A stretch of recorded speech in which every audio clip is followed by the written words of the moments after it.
স্বপ্ন দোষ।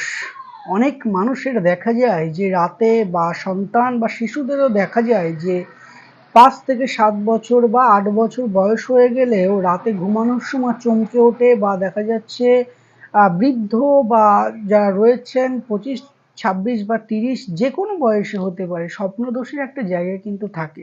সেখান থেকে আপনি অতি অবশ্যই বেরিয়ে আসতে পারবেন। এটা বহুবার পরীক্ষিত। আপনারা আজই প্রয়োগ করে দেখুন। সেটা হচ্ছে যেকোনো একটা সোমবার দিন সকাল ১০টার মধ্যে কালো ধুতুরা শেকড় কোমরে ধারণ করুন লাল সুতো দিয়ে, বা কালো ধুতুরা শেকড় বাড়িতে এনে ভালো করে কেটে তাবিজ বা কবজের মধ্যে ভরে সেই ব্যক্তিকে কোমরে বা হাতে, ছেলে হলে ডান হাতে, মেয়ে হলে বাঁ হাতে, উভয়ে গলায় ধারণ করিয়ে দিন। দেখুন পুরো ২ থেকে ৩ দিনের মধ্যেই সফলতা পেয়ে যাবে। দারুণ কাজ করবে।